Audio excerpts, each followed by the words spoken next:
So good afternoon to all the participants. Now today we are in the last technical session of this course. This is 47th session. After this, only valedictory session is left. So for this last and important session, we have invited Professor Amrit Pal Singh sir. He is a senior faculty member in Gauhati University, Department of Commerce. He is presently Dean of Commerce and Management School faculty. He joined Gauhati University in 1981. He's having a big number, very good number of publications in journals and book chapters. He has guided many research scholars. He is known for his interpersonal relationships. His scholars, his students keep on remembering him. That's a very good, great thing for a very senior professor. He is a professor who can smile with us, who can laugh with us. So, sir, now time is yours. Usually, your sessions are very lively, but the problem here is our participants are not having access to audio because of some noise and all. So, they will be putting their question in chat box. And Okay. And in I will try between, to answer them. yes, sir, yes, sir. Yes. Thank you, So, Professor. altogether, some 35 participants are there, mainly from commerce, economics, and management. Okay. And sir is going to talk on North Act East policy of India. Sir, time is yours, sir. You may start. Thank you so much. Thank you, Professor Singh. And good afternoon, ladies and gentlemen. It's a pleasure to have to interact with all of you. Although it would have been lovely if we could have met, face to face, But the digital, I'm speaking only to a screen, and I do not know where exactly you are. So had we been face to face, things would have been much better. I'm sure Professor Singh would agree with me also. But since UGC has now mandated that all all the courses would be likely be online, and so therefore we are meeting virtually today. And may I now go for the screen sharing, sir? Yes, sir. Yes, sir. Yes. Okay.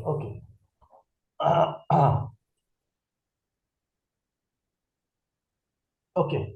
I think it's visible. Not yet, sir. Not yet. It's still blank is coming, sir. Blank is coming. क्या हो गया? Dark black screen is there. अब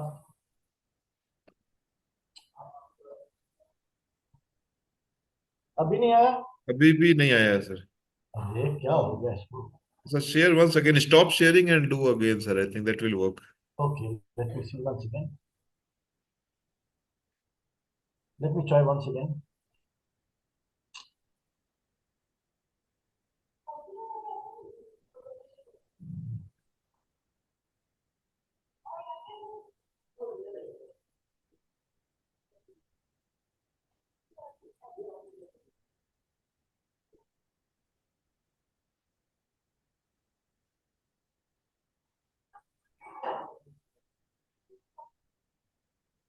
Yeah.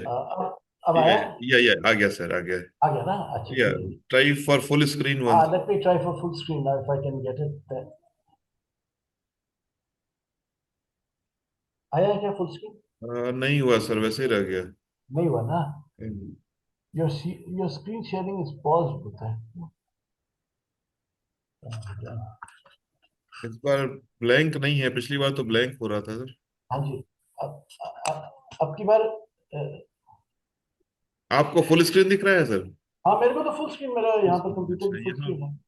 यहाँ full screen नहीं हुआ है, sir. चलिए, ये तो विजिबल है ना? हाँ, ये विजिबल है, सर. रीडेबल भी है. रीडेबल भी है, सर. हाँ, तो चलिए मैं इसी से शुरू कर लेता हूँ. यहीं से शुरू करता हूँ. ठीक है जी. हाँ, सर. लेकिन आपको क्लिक, शायद माउस क्लिक से आपको चेंज करना होगा, sir.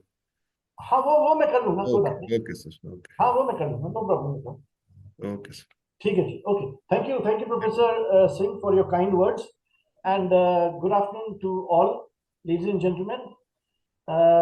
We will talk about a very important issue which concerns the whole country, which is the Look East and Act East policy of India.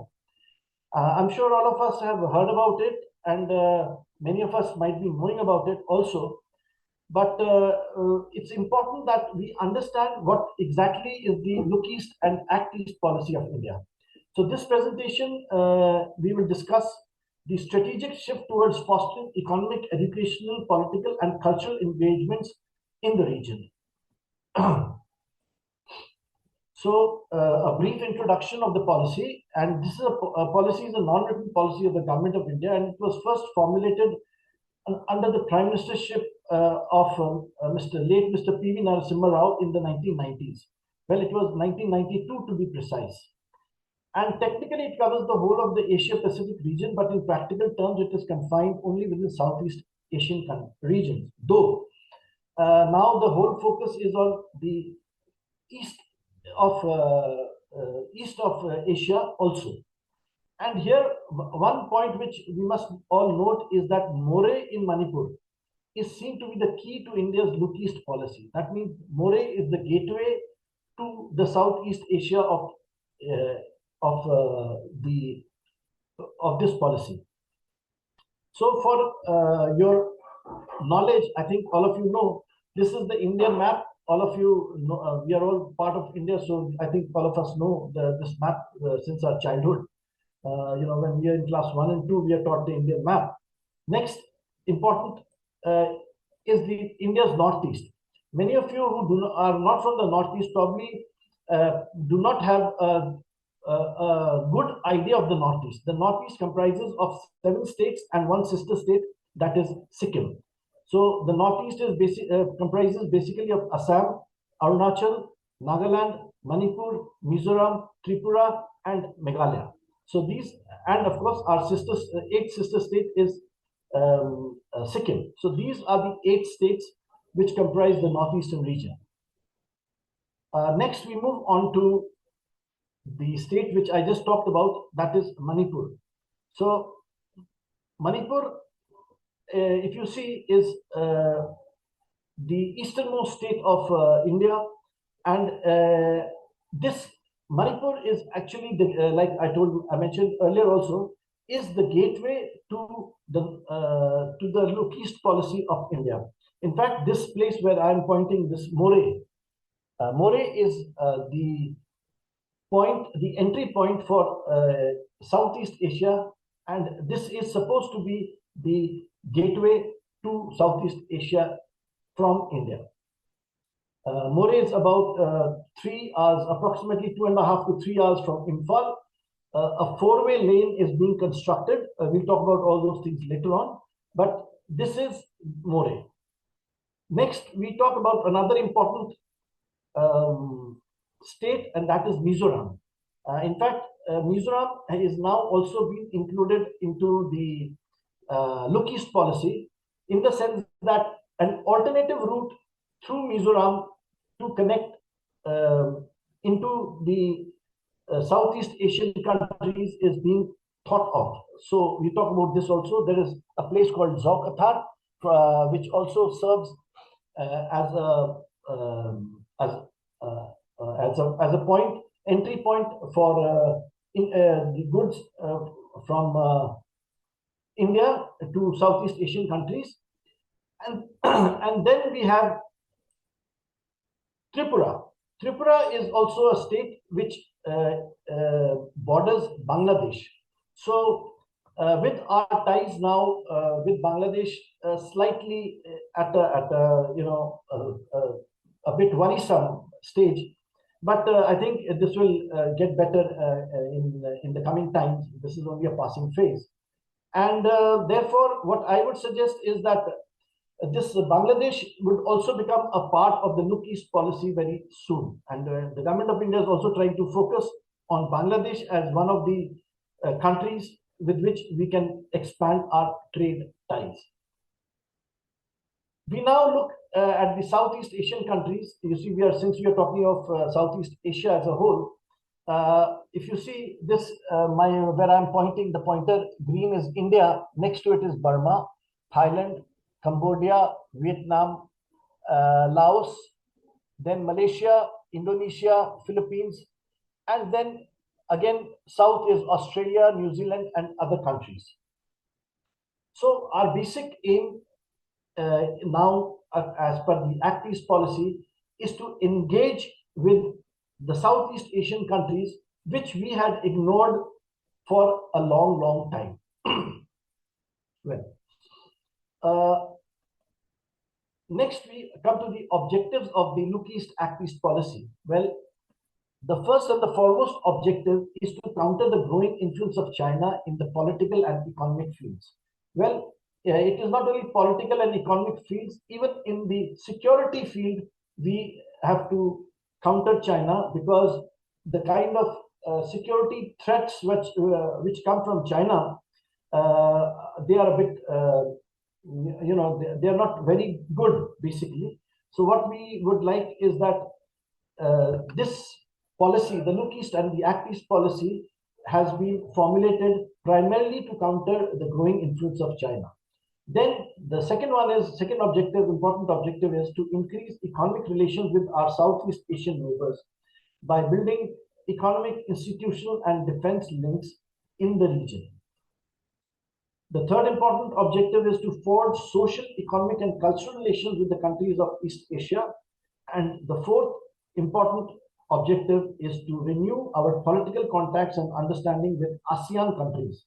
All of you know that ASEAN is a 10-member state, 10-member conglomeration of countries, and one of the most powerful groups in Southeast Asia.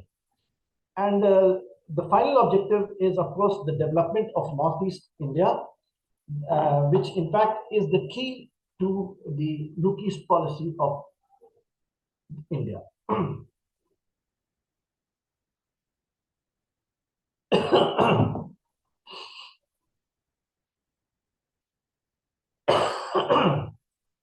So what are the measures which have been undertaken by the government of India to act upon this Look East policy, Act East policy? The first and the foremost is to build the Asian highway as well as the Asian railway link and a natural gas pipeline, which would connect India with these countries.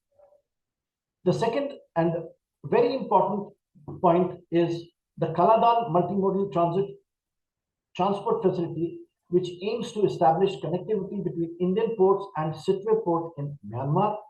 And the third measure which has been undertaken and which I mentioned earlier also is a road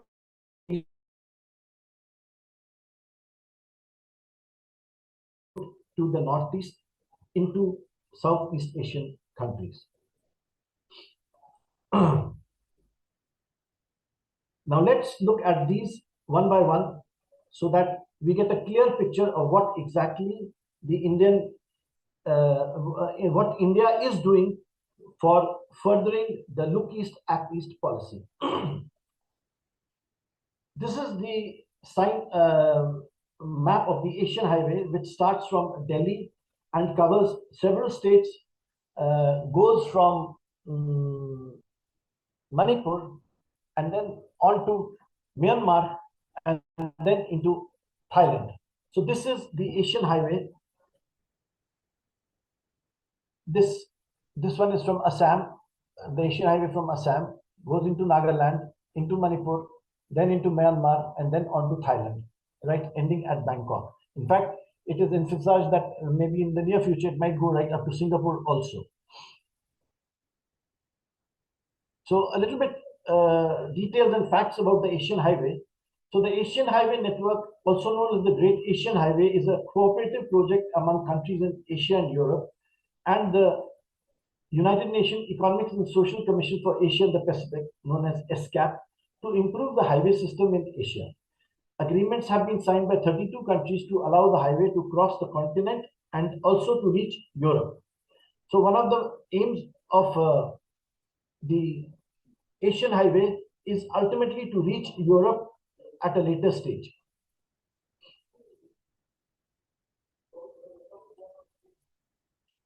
Most of the funding for this project comes from larger, more advanced nations like Japan, Taiwan, South Korea, and China, as well as international agencies such as the Asian Development Bank. And the planned network runs a total of 140,479 kilometers, of which 29,987 kilometers passes through India. So you can see that almost 1/4 of the Asian highway is actually in India. So you can imagine. Next, we have the Trans-Asian Railway Network, which is also another important aspect in the Look East, Act East policy. This map I've just shown you shows the Trans-Asian Asian Railway Network, and this network, apart from connecting Southeast Asia, also plans to connect Europe with Asian countries. So this is a futuristic project which probably will take some time, and I think maybe in our lifetimes, I don't know if it is possible, but in your lifetimes, I'm sure many of you would be able to get up on a train and from India or from Bombay or from Delhi, and then you could reach right up to London or Paris or any other European city. Maybe that could be a reality in the near future. So this is just I'm showing you the Trans-Asian Railway Network. So this network, yeah. So the Trans-Asian Railway Network Agreement is an agreement signed on 10th of November 2006 by 17 Asian nations as part of a United Nations Economic and Social Commission for Asia and the Pacific, UNESCO effort to build a transcontinental railway network between Europe and Pacific ports in China. The plan has sometimes been called the Iron Silk Road in reference to the historical Silk Road trade routes. UNESCAP's Transport and Tourism Division began work on the initiative in 1992, and it launched the Asian Land Transport Infrastructure Development Project.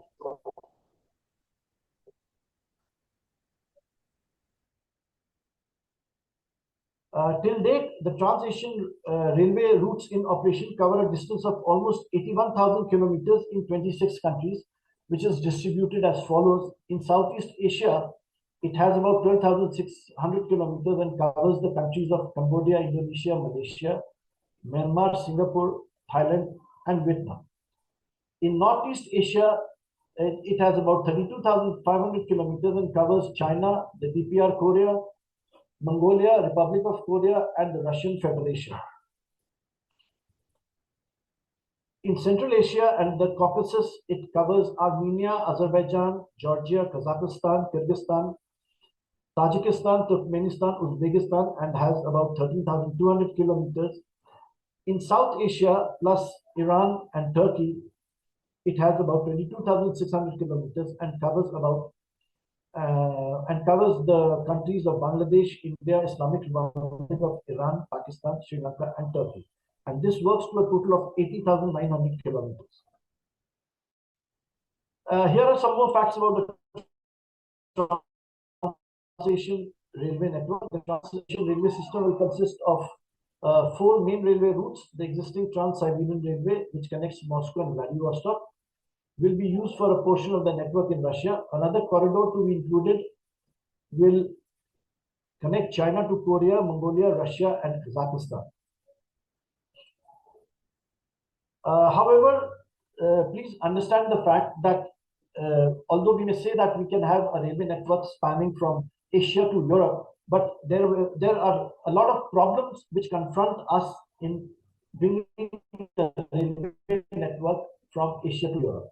The main problem is that the gauges currently used across the continent, which while in China, Iran, and Turkey currently uses 1435 mm, that means 4 feet in and a half inches standard gauge tracks. Russian tracks are gauged at 5 feet. India and Pakistan's tracks are 5 feet 6 inches, and the tracks covering Bangladesh, Vietnam, and Malaysia are 3 feet 3 by 8 inches gauge. So gauge basically means the distance between the two tracks. So what we see here is that India and Pakistan have the widest of the tracks, the 5 feet 6 inches track, whereby the railways are of a very big size, the railway coaches. Whereas in countries like Vietnam and Bangladesh, they are very small coaches. This leads to time consuming. So therefore, this what happens is, if one were to take railways, one would have to disembark at one point, get up at another point, because of these different gauges. So this is one of the major problems that the railways have at the moment.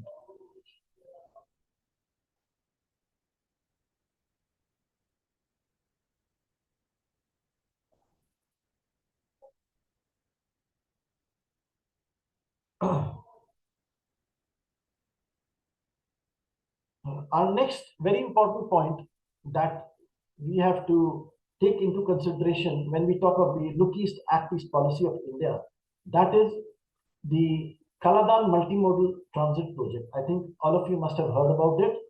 This being one of the major projects which has been undertaken since India's Look East policy started.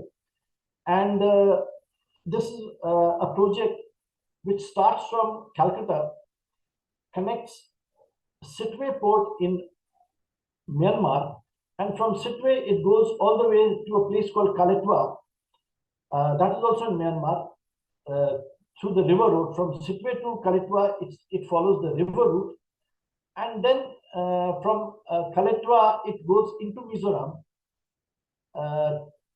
and then onwards to other parts of the northeast. Now, this multimodal project is a very important project in the sense that those of you who are aware probably know that it is a project jointly initiated by India and Myanmar, connecting the eastern seaport of Kolkata with Sitwe seaport in Rakhine state of Myanmar by sea. In Myanmar, it will then link Sitwe seaport, Paletwa in Chin state via the Kaladan river boat route, and then from Paletwa by road to Mizoram in northeast India. It is expected to open up sea routes and promote economic development in northeastern states, and also add value to the economic, commercial, and strategic ties between India and Myanmar. And this project will reduce distance from Kolkata to Sitwe by approximately 1382 kilometers, and will reduce the need to transport goods through the narrow Siliguri corridor, also known as the Chicken's Neck. Well, I think many of you might be knowing that if you transport goods from Kolkata to Mizoram or to Manipur or even to Tripura, it is a very far off distance that the trucks and rails have to cover. So what happens is, through this project, the Kaladan multimodal project, it will reduce the distance between Mizoram, from Calcutta to Mizoram, by almost 1,200 kilometers, So that will be a great cost as well as time reduction for goods and to reach the northeastern parts of the country. Mizoram, situated in India's northeast and sharing borders with Myanmar and Bangladesh, plays a pivotal role in this policy due to its strategic location. Acting as a gateway to Southeast Asia, Mizoram benefits from initiatives like the Kaladan multimodal transit project, which connects the Sitwe port in Myanmar to Mizoram, facilitating trade and reducing transit costs, which I just mentioned.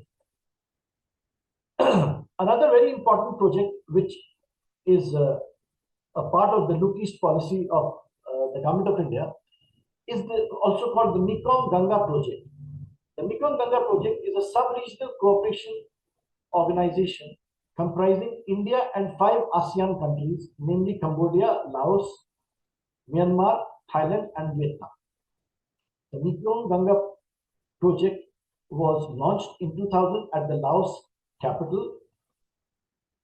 Mekong Ganga takes its name from the Ganga and Mekong, the two civilization rivers in Southeast Asia. The mandate of this project is that it facilitates closer contacts among the people inhabiting these two major river basins, and enhances cooperation in tourism, culture, education, transport, and communications.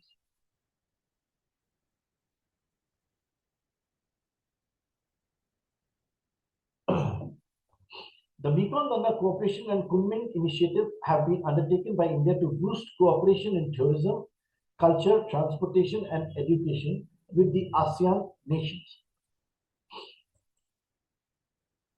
Mekong has the potential for direct flights between Guwahati, Ho Chi Minh City, Imphal, and Hanoi, and the India-Myanmar-Thailand trilateral highway project and its extension to Laos and Cambodia.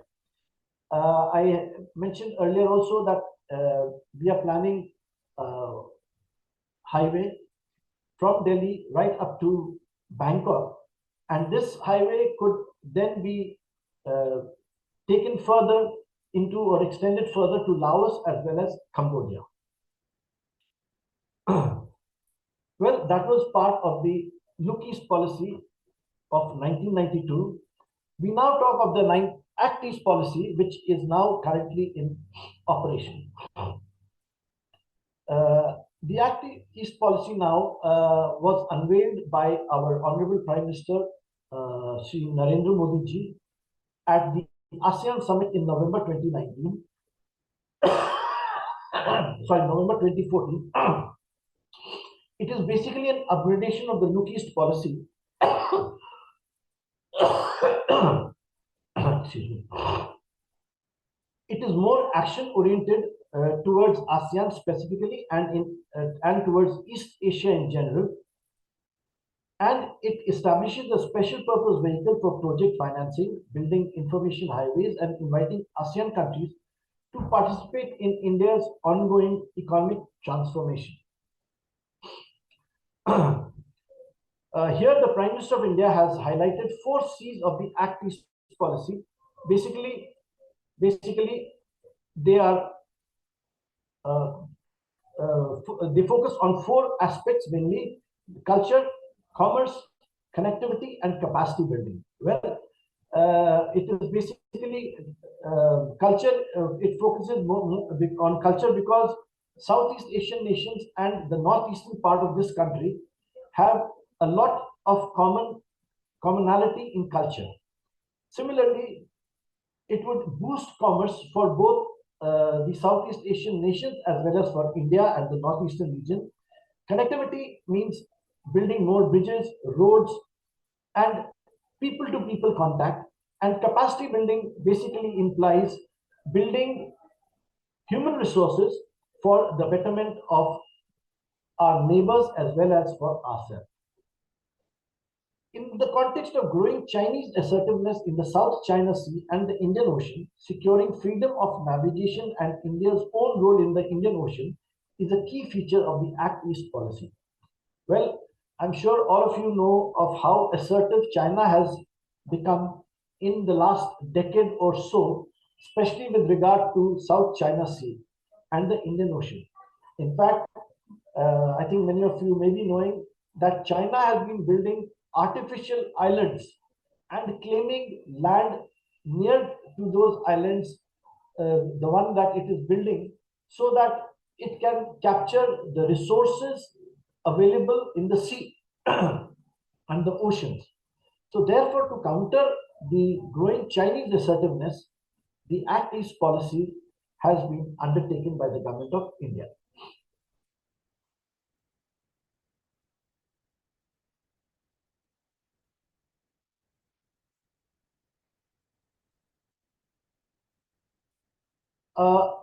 We now move on to what are the relative advantages of both India as well as of East Asia. So India's strength are number 1, computer software and IT, number 2, pharmaceuticals, and number 3, a huge market as well as potential demand for goods and services. Well, I will elaborate on this slightly, because all of us know that the moment we say software, the first thing that comes into the mind of any individual, any Indian, is India and its IT companies, be they TCS, be they Wipro, be they Infosys, or any other company we can think of. There are hundreds of IT companies where computer software is exported worldwide. So we are the number one in computer software, and this is one of our major strengths. Pharmaceuticals is another industry where India is known as the pharmacy of the world. Well, this was clearly stated during the time of Corona, during the 2020 when the virus hit the world, and India was one of the biggest donors of pharmaceuticals to many countries across the globe. So pharmaceuticals is another area where we have a lot of strength. And then thirdly, of course, we have 140 crore plus population, which translates into a huge market and therefore a great demand for goods and services. So this is where our strength lies. Looking at East Asia's strength, they are good at electronic equipment. If India is good in software, they are good at hardware. Heavy engineering products is also one of the areas in which East Asia is very dominant. And product development, new product development especially, is one of the areas where East Asia is very prominent.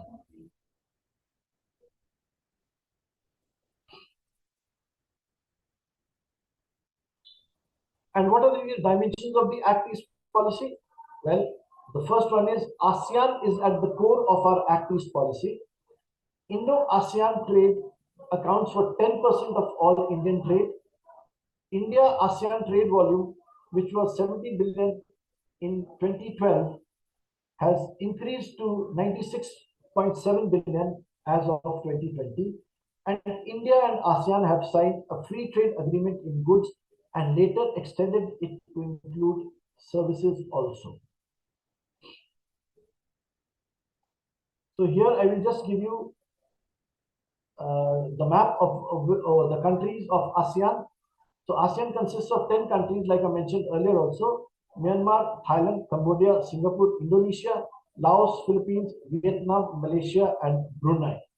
So these are the 10 countries which form the ASEAN member countries, and they are one of the strongest trading blocs of Asia, not only Asia, but also one of the strongest trading blocs in the world.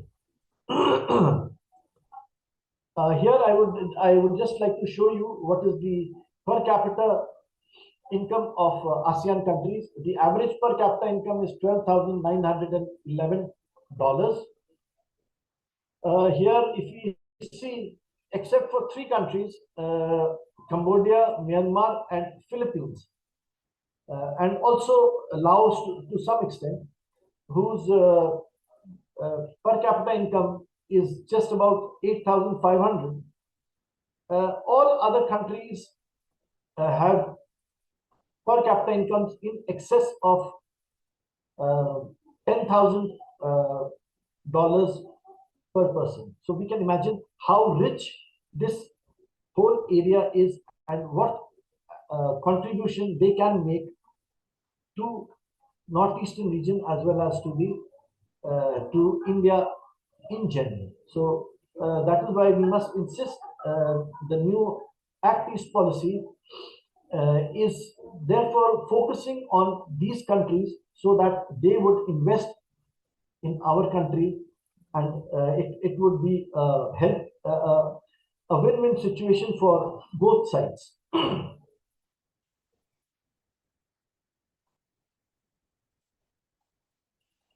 Here I've just tried to show you the value of imports from ASEAN countries in 2024, how much we import. From Indonesia, we imported almost $23,410 million. Singapore, next, about $21,000 million. Malaysia, $12,000 million. Thailand, almost $10,000 million. Vietnam $9,300, Philippines, Myanmar, Brunei, Cambodia, and Laos. So these are the imports that we have from these ASEAN countries. Then this is a table that I just made to show you the trade balance between India and the ASEAN countries from 2011-12 to 22-23.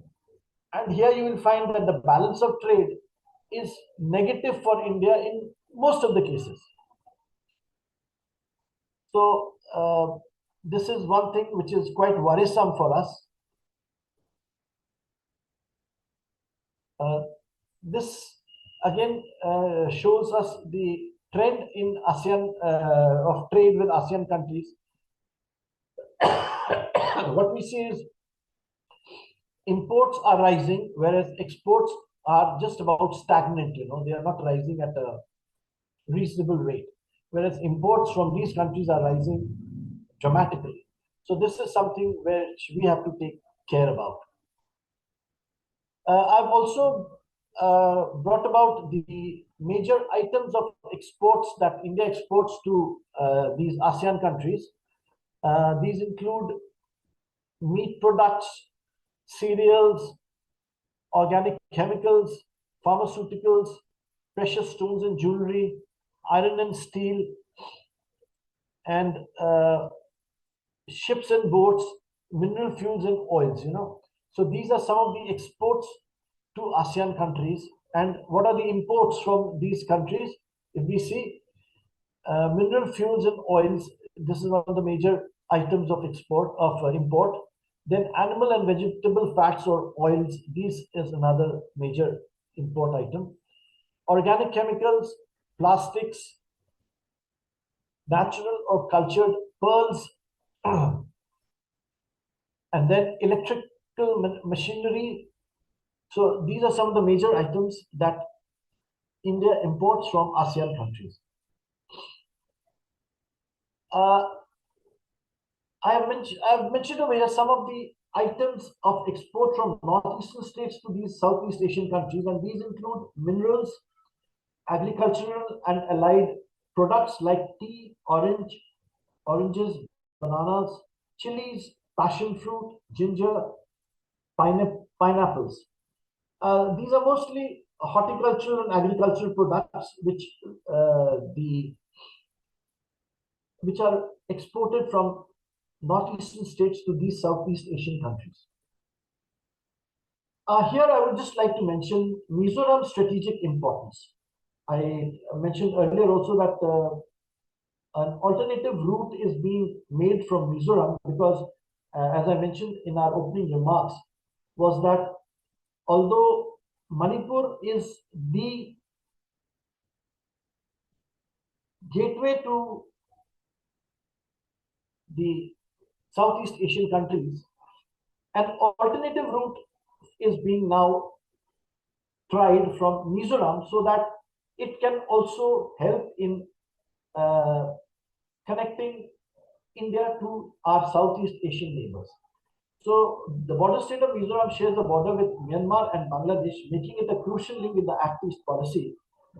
It is also perceived to be a gateway to Southeast Asia. Its location facilities connectivity and trade with East Asian countries. And diverse cultural heritage, Mizoram's rich culture and traditions offer opportunities for cultural exchanges. Some of the initiatives of the Mizoram government include trade with Myanmar has continued since long, but the composite LCS at Zokatha, which I mentioned earlier, was officially inaugurated by our Honorable Finance Minister Nirmala Sitharaman on March 25th, 2015. Road infrastructure and connectivity between Zokatha and Champai, as well as Zokatha and Khawamawi and beyond, is still in bad condition. The government proposes to open 2 more LCS, that means land custom stations, at Tlabung and Zorinpui.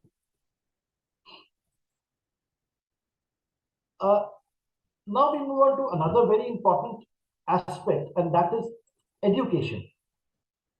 Education is a form of soft power that enhances connectivity with its neighbors. It helped in forming closer political ties and spread its cultural influence and values to the surrounding area.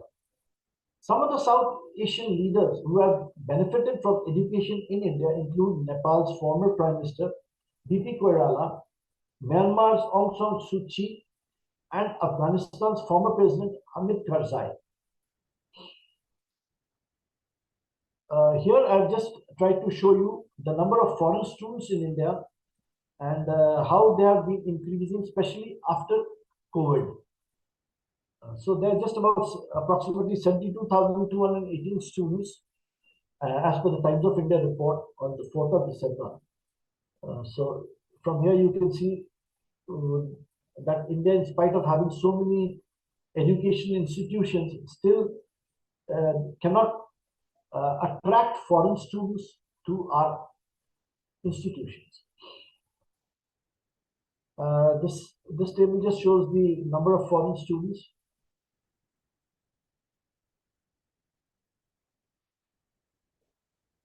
Here also enrolled by country of origin. So if we see, Nepal has the highest number of students in India, followed by Afghanistan, United States, Bangladesh, United Arab Emirates, Bhutan, Nigeria, Tanzania, Zimbabwe, and Sudan.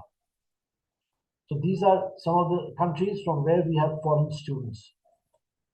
This diagram also shows the composition of foreign students in India, and here if we see, especially from Southeast Asian countries, it is Nepal, Afghanistan, Bhutan, Bangladesh, Sri Lanka, and Myanmar. So if we see, Nepal is still has the highest number of students who come to study in India.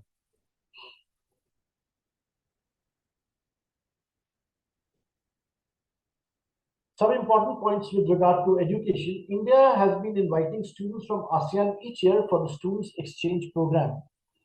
Participation of ASEAN students in National Children's Science Congress is also ensured. ASEAN India Eminent Persons lecture series have been started, and a hackathon competition between India and ASEAN participants is held. Indian students are also opting for education in Southeast Asian countries, and institutes like National University of Singapore, Nanyang Technological University, University of Malaya features in the top 100 list of the QS World University rankings. Although many of these Southeast Asian countries have universities which rank in the top 100, we from India do not have even a single institution which ranks in the top 100 of the World University QS rankings.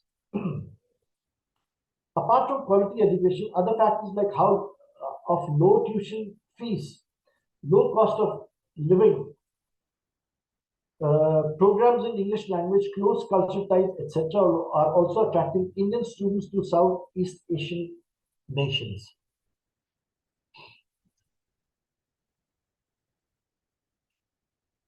Students exchange program.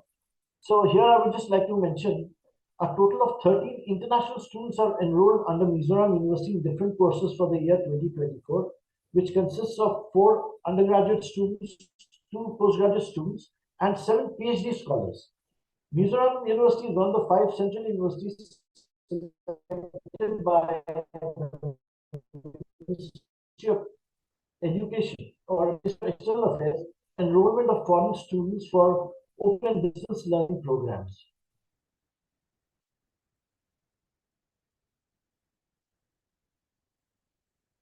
The year-on-year growth of students in India from neighborhood countries has decreased from 30% in 2011-12 to just 9% in 2018-19. This slow growth in the number of students from South Asia and the rest of the world can be attributed to reasons ranging from a lack of institutional quality in India to logistical concerns with regard to a dearth of facilities for foreign students. So, from the data that we have collected, we see that the number of foreign students coming to India have actually declined over the years. In fact, this is partly because of the fact that none of our institutions are now ranked anywhere in the top 100 of the world. And of course, the facilities which foreign students require are generally not available in most of the universities in our towns and cities, except for the cities in the metros. The other towns and cities, other towns and other places cannot provide the adequate logistics that are required by these students. So that is one reason why we don't have foreign students coming to India. On the contrary, the number of foreign students in China from South and Southeast Asia are rising at a rapid pace, which is a sign of worry. In fact, 4 universities of China feature in the top 100 QS World University rankings, whereas India is none in that list. Like I just mentioned, that uh,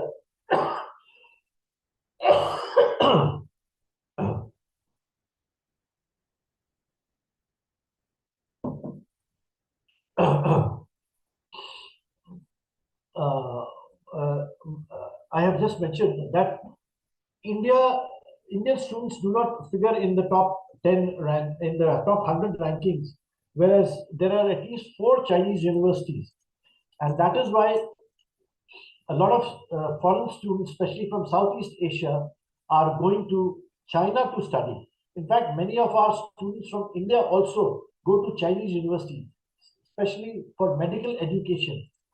China is one of the hottest places and the cheapest places to get medical education.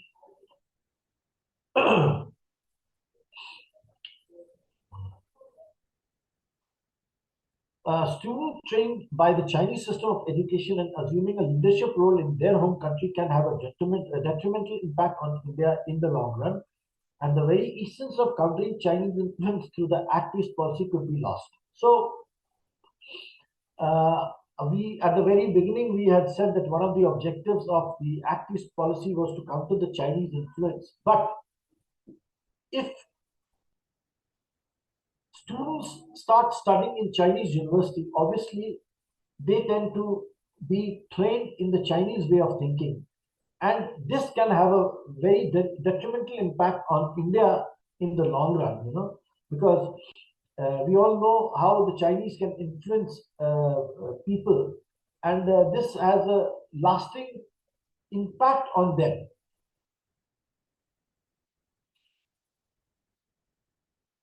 And what are the possible solutions which we can think about?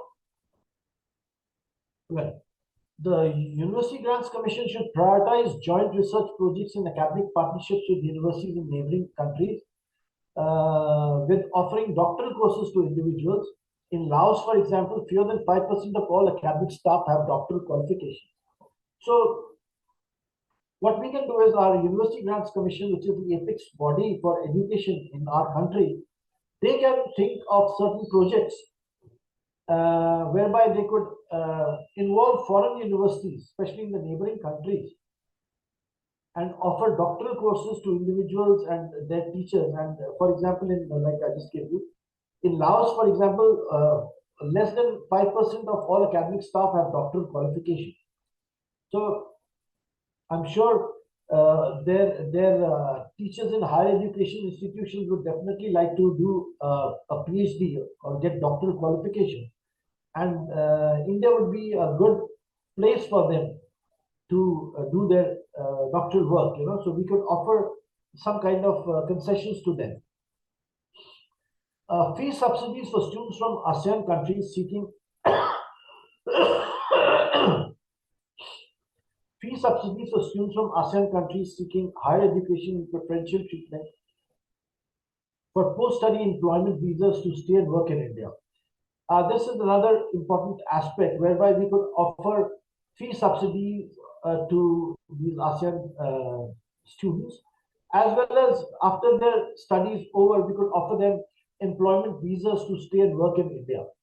Although I know it is a very difficult task because we ourselves are suffering from unemployment, in our own country, our own people are suffering from unemployment. And if we start offering employment visas to people coming from abroad, that will create a great human cry. But then maybe a few here and there could always be accommodated, you know. So I think this could be one of the ways in which we could attract foreign students from ASEAN countries. Another thing is the solving regulatory obstacles such as getting visas, active outreach programs by the university, etc., and expanding knowledge network, national knowledge network to ASEAN countries through online courses and e-libraries. We in India have a huge library network through IncludeNet, and I'm sure we could expand that to other nations in Southeast Asian countries so that they also can benefit from the knowledge network that we have, you know. So this would be quite helpful to them. As of 2019, this has been extended to Nepal, Afghanistan, Nepal, and Myanmar. So the Ministry of Education, with the support from Association of Indian Universities, should invest in a campaign to promote India as a higher education destination across neighboring countries, and this should include annual education fairs in their capitals. You know, these are some of the measures or initiatives that can be taken by the government of India to popularize Indian universities in our neighboring countries as well as in the ASEAN and South Asian countries in general. Given the challenge of employability skills gap among the youth in Asia, India can explore opportunities in high quality technical and vocational education and training programs. Well, we have started a vocational program in India in all our universities. I think we can also move it forward to our Southeast Asian neighbors and provide the skills to them also so that they become self-sufficient in their own countries. And this could be a very helpful program for India. Some more recent developments are the International Buddhist Confederation is likely to set up a Buddhist university in Tripura, which could attract large number of students from Southeast Asian countries. We all know that many countries in Southeast Asia follow Buddhism as a religion, and therefore this step taken by the Tripura government of setting up a Buddhist university would definitely be a good step in attracting foreign students, especially to learn about Buddhism and its various tenets. So this is a very good step which can be taken. And then the state of Tripura has received the first cargo from Bangladesh through a Khora integrated checkpost in 2020. This is the part of the economic which has entered in education. Anyway, the establishment of the modern sports university in Manipur is underway. So this is another good initiative taken by the government, whereby people from Southeast Asian nations can join the sports university, hopefully.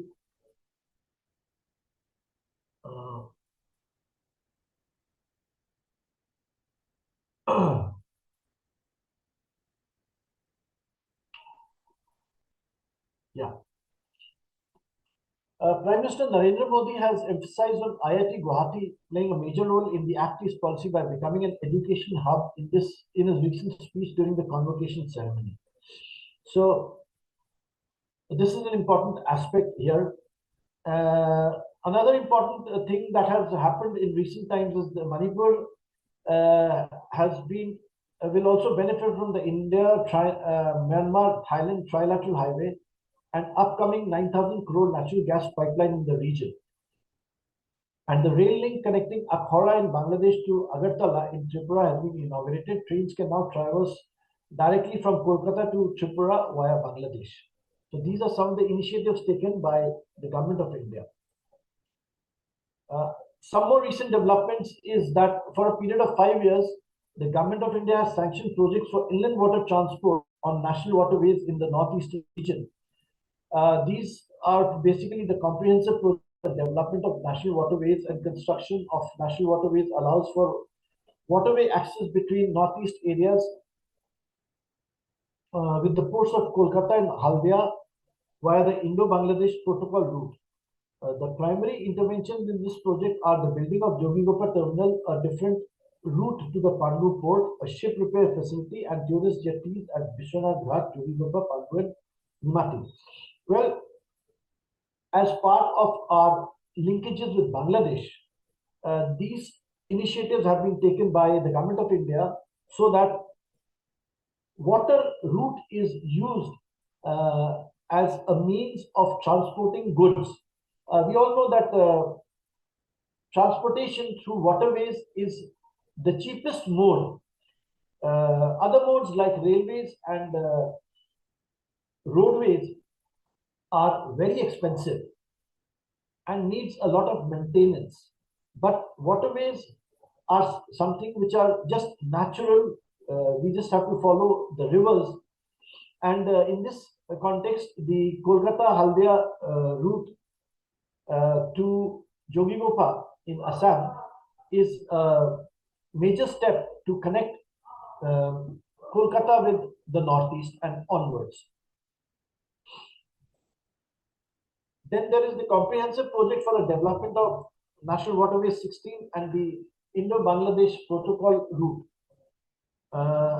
Action has been taken to upgrade the Badarpur and Karimganj terminals, including the customs and immigration facility at Karimganj port. The key initiatives under this project are the construction of a terminal at Sonamura on the Ghumti River, the construction of a terminal at Maya on the Ganga River, and the upgradation of Badarpur and Karimganj terminals. So these are some of the actions that have been taken by the Government of India to connect Northeast with Bangladesh. Some more recent developments include the recent crisis in Manipur will have twofold impact on the policy. It has physically destabilized a critical trans-regional cross-border connectivity route that connects India with Myanmar and onward to Southeast Asia. And it has generated social and political and economic volatility, which will in turn dissuade stakeholders from making crucial investments in the Northeast. Well, all of us know that about the current situation in Manipur because of some ethnic problems that have plagued Manipur for almost a year now. So this has had a negative impact on the Act East policy, especially the connectivity between Myanmar and India, So this is something that needs to be taken care of. And the political and the economic volatility which it has created is also not very good, since it dissuades stakeholders from making investments. So this is something which needs to be taken care of. Some other recent developments include collaboration with Singapore in the semiconductor industry, addressing global supply chain challenges, and India seeking expertise and investments to boost its semiconductor manufacturing, leveraging Singapore's position in the global electronic supply chain. Here I would like to mention that the semiconductor industry is one of the fastest growing industries in the world, and we in India have basically been left out. But in recent times, under the initiative of our Honorable Prime Minister, the Government of India has taken many steps to set up semiconductor industries so that in the coming 3 to 4 years, India becomes self-sufficient in this important electronic gadget. So here, India has taken, is collaborating with Singapore to improve its production processes as well as the supply chain methods of making semiconductors, so that ultimately India becomes self-sufficient in this important electronic item.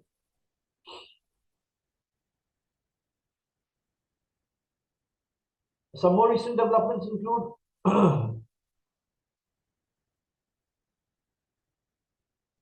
yeah. Some more recent developments include during the 21st ASEAN India Summit in Laos, Prime Minister Modi unveiled a 10-point plan to bolster ties. This includes celebrating 2025 as the ASEAN India Year of Tourism, expanding scholarships for ASEAN students, and promoting cultural exchanges through initiatives like youth summits and music festivals. Union Home Minister Amrit Shah lauded the Act East policy for transforming the Northeast into a development hub during the 71st plenary session of the Northeast Council, citing significant reductions in violence and over 1.2 lakh crore investments in infrastructure. He emphasized the region's role in connecting India to Southeast Asia, fostering peace, prosperity, and self-reliance. Now, so far we have seen what exactly we have, the initiatives we have been taking to meet the challenges of our Look East policy.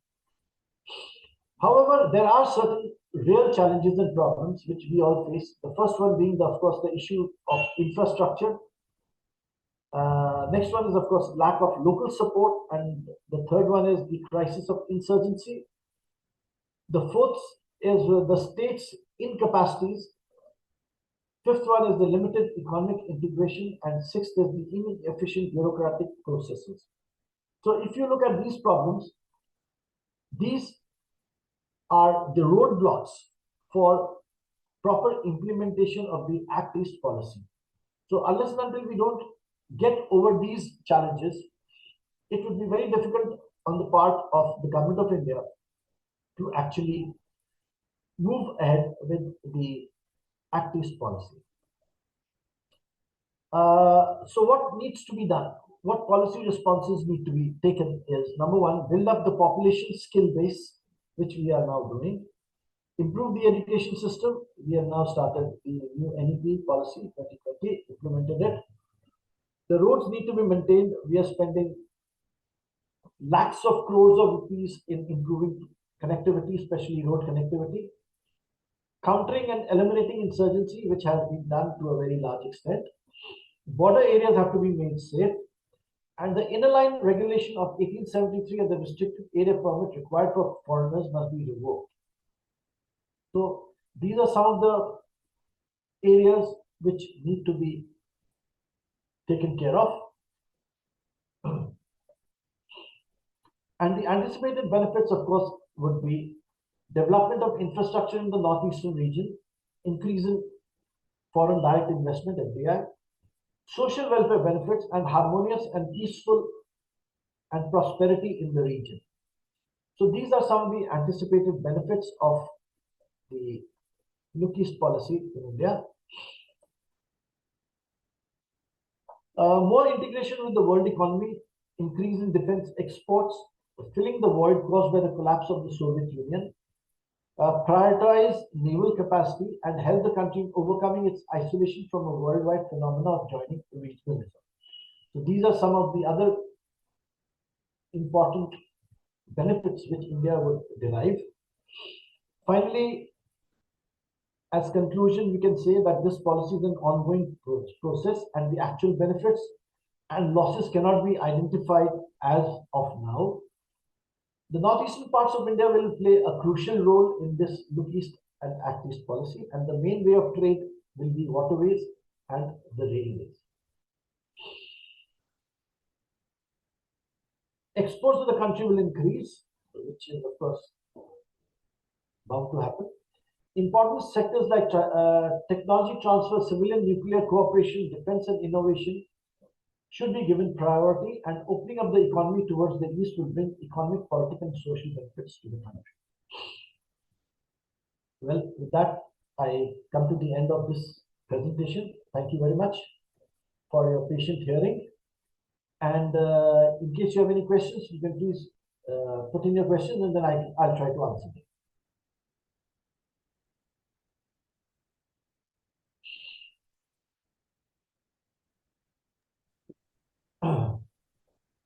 So this was a nice presentation. So far, we have not received any question.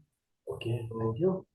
dear participants, if you are having any question, just put it in a minute so that we can ask.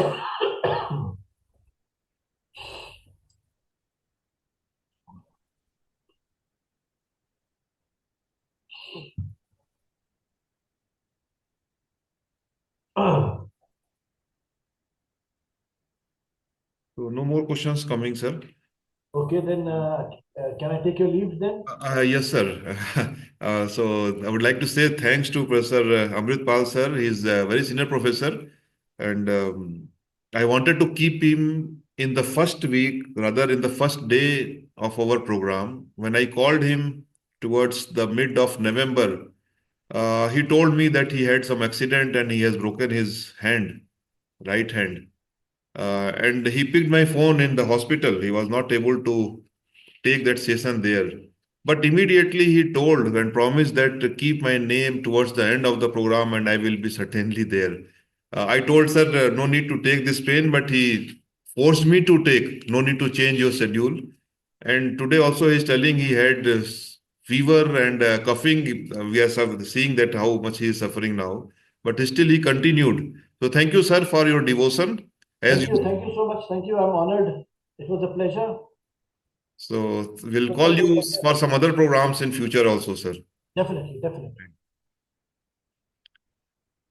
Okay, sir. So Okay, okay. So we'll I'll take your leave then. okay, sir. Okay. Okay, I'll send you my details very shortly. Okay, okay, sir. Thank you. Thank you. Thank you so much.